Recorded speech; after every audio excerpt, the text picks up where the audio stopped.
Hi hello friends. இன்றைக்கி நம்ம தக்காளி சாதம் தான் பண்ண போகிறோம். நான் வந்து பாதி பண்ணிட்டேன். இப்போ சிம்மில் வச்சுருக்கேன். என்ன செஞ்சுருக்கேன் அப்படின்னா, ஒரு பெரிய வெங்காயம் எடுத்து நறுக்கியிருக்கேன். பார்த்து அடுப்பில் வச்சுட்டு ஆயில் ஊற்றி பட்டை கிராம்பு போட்டு தாளிக்கிறவங்க பட்டை கிராம்பு போட்டு தாளிச்சிக்கோங்க. நான் வந்து கடுகு போட்டு தாளிச்சிருக்கேன். அதில் ஒரு பெரிய வெங்காயத்தை நறுக்கி போட்டு அது கூட கொஞ்சம் கருவேப்பிலையும் போட்டு அதுவும் வந்து வதங்கிட்டு இப்போ வந்து நான் வந்து இஞ்சி பூண்டு பேஸ்ட்டு போடுறேன்.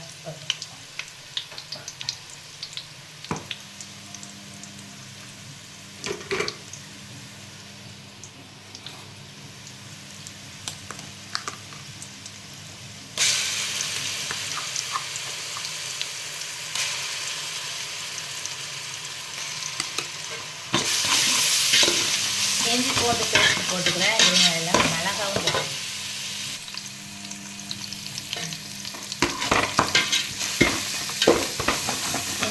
நல்லா வதங்கட்டும்.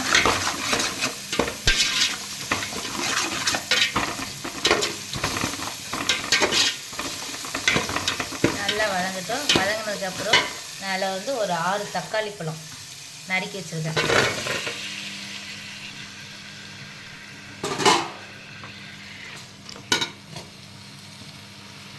தக்காளி பழம் வதக்கி வச்சுருக்கேன். நறுக்கி வச்சுட்டு அதை வந்து நல்லா வதக்கிக்கலாம். நல்ல கொலைய வதக்கிக்கலாம். சரிங்களா?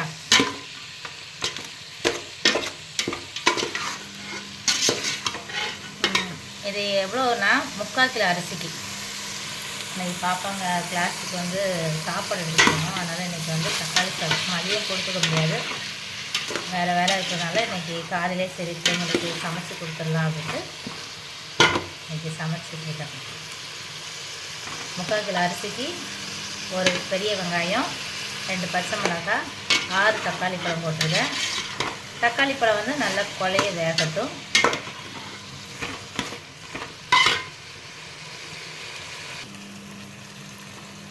நல்லா தக்காளி வெந்துருச்சுங்க. இப்போ வந்து நான் என்ன செய்ய போகிறேன்னா மசாலா போட போகிறேன். மசாலா என்னென்னா ஒரு 1/4 டீஸ்பூன் மஞ்சள் தூள், அதுக்கப்புறவு ஒரு 3/4 டீஸ்பூனு மிளகாத்தூள், 3/4 டீஸ்பூனு கரம் மசாலா. ரொம்பலாம் நான் மசாலா போட மாட்டேன். ஏன்னா எங்கள் பிள்ளைங்க சாப்பிட்றது அது அங்கே போய் கிளாஸில் வச்சு சாப்பிடணும். காரமாக இருந்ததுன்னா சாப்பிட முடியாதுல்ல. அதனால் எல்லாமே வந்து அளவாக தான் போடுவேன். பிள்ளைங்களுக்காகவே அளவாக போடுறது எல்லாமே. நான் இதுதான் அளவாக போடுவேன், இவ்வளோ தான் போடுவேன். ரொம்ப காரம் சேர்த்துக்க மாட்டேன். இதை நல்லா கிளறி விட்டுக்கலாம்.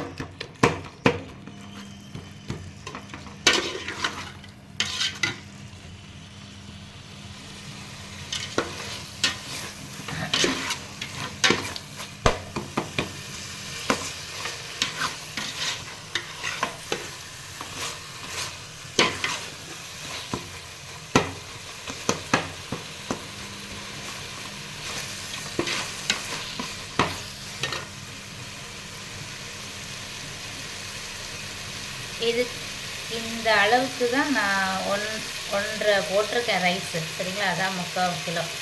இதுக்கு வந்து எல்லாத்துக்கும் டபுளாக நான் வந்து மணச்சநல்லூர் பொன்னி ரைஸ் தான் சேர்த்துருக்கேன்.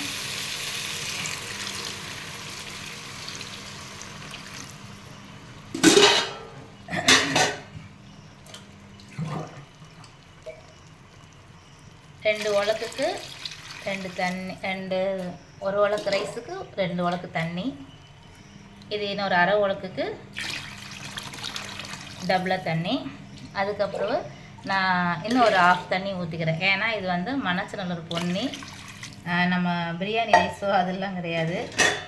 அதனால் அப்படி நம்ம ஒரு கரெக்டாக வச்சோம் அப்படின்னா 1க்கு 2 தண்ணி வச்சோம் அப்படின்னா ரைஸு அப்படியே தான் இருக்கும், வேகாது. இன்னொன்று நான் ரைஸை 1 ஹவர் ஊறவும் வச்சுட்டேன். 1 மணி நேரம் ஊற வச்சுருக்கேன். இதில் வந்து உப்பு மட்டும் போட்டு தண்ணி கொதிச்சோன்னா ரைஸ் போட்டுக்கலாம். ஓகேங்களா? தண்ணி கொதிச்சிருச்சு. நம்ம இப்போ வந்து ரைஸ் போட்டுக்கலாம். சரிங்களா? இப்படி கொதிக்குது பார்த்தீங்களா? நீங்கள் தண்ணி ஊற்றினோடனேயே உப்பு உரப்பெல்லாம் உங்களுக்கு கரெக்டாக இருக்கான்னு சொல்லிட்டு கொஞ்சம் குடிச்சு பார்த்துக்கோங்க. உப்பு வந்து சுள்ளுன்னு இருந்துச்சுன்னா சாப்பாட்டில் கரெக்டாக இருக்குதுன்னு அர்த்தம். ஓகேங்களா? தண்ணி ஊற்றிட்டு மூடி வச்சுருங்க. ஏன் அப்படின்னா மூடி வச்சா சீக்கிரம் கொதிச்சிடும். அதுக்கப்புறம் கொதித்து வேகும். நம்ம ஓப்பன்லேயே இருந்துச்சு அப்படின்னா தண்ணியெல்லாம் ஆவியாகிருமா, அப்படி வந்து அதில் வேக்காடு வந்து பத்தாது. இப்படி மூடி வச்சு வேக வச்சிங்கன்னா அந்த ஆவியும் உள்ளே இருந்துட்டு இன்னும் ரைஸ் இன்னும் நல்லா வேகும். தக்காளி சாதம் வெந்துட்டுருக்கு.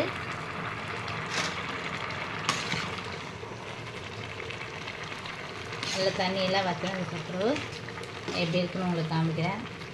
பக்கத்தில் வந்து தயிர் சாதத்துக்கு சாப்பாடு போட்டிருக்கேன். இன்றைக்கி 2 சாப்பாடு. எங்கள் வீட்டில் நேற்று வந்துட்டு பிள்ளைக்கு நாளைக்கு 2 எடுத்துக்கும் தக்காளி சாதம் தயிர் சாதம் கிளாஸுக்கு காலையிலே கொடுத்து விடுது அப்படின்னு சொல்லிட்டாரு. நானும் அவர் தான் சொல்கிறாரோன்னு நினச்சேன். அப்புறம் தான் தெரியுது 2 சேர்ந்து ஒரு ஆளுக்கு நாளைக்கு என்னம்மா சாப்பாடு வேணும்னு சொல்லி கேட்டிருக்கிறதுக்கு இவங்க 2 ஒருத்தர் எனக்கு தயிர் சாதம் வேணும்னு இருக்கா, ஒருத்தர் தக்காளி சாதம் வேணும்னு சொல்லியிருக்கா. நானும் இவர் தான் சொல்கிறார் போல இருக்குது, பிள்ளைங்களுக்கு 2மே கொடுத்துடணும்னு சொல்லிட்டு சரி சரின்னு சொல்லிட்டேன். இதுக்கு தான் சொல்லியிருக்கு, ஆளாளுக்கு ஒவ்வொன்று சொல்லியிருக்காங்க. அதனால் இன்றைக்கி காலையில் எனக்கு 2 சாப்பாடு வந்துக்கிட்டு இருக்கு.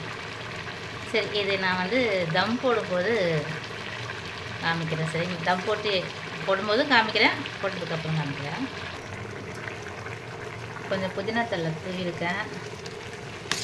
நான் புதினா தழைலாம் போட மாட்டேன், ஏன்னா எனக்கு சாப்பாடு கசக்கிற மாதிரியே தெரியும். எதுக்கு அப்புறம் தக்காளி சாதத்துக்கும் அப்புறம் வந்து வெஜிடபிள் சாதத்துக்கும் இது போட்டால் எனக்கு வந்து சாப்பாடு கசக்கிற மாதிரியே தெரியும்.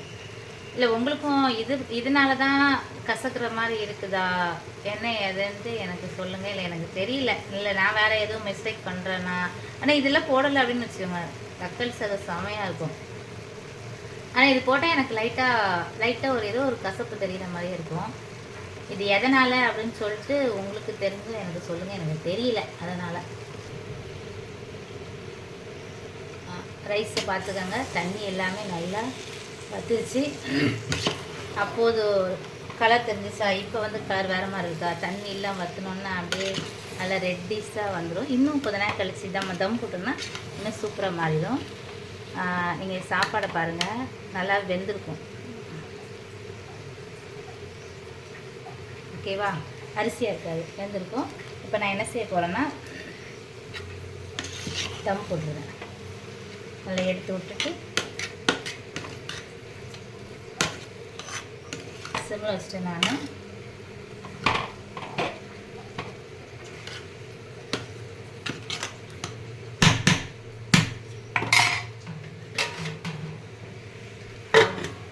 தம் போட்டுருக்கேன்.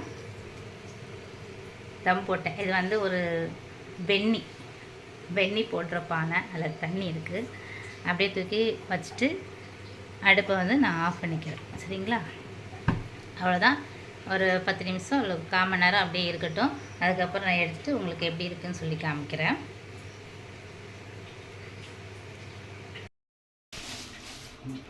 நம்ம தக்காளி சாதத்தை பாருங்கள் ஃப்ரெண்ட்ஸ்.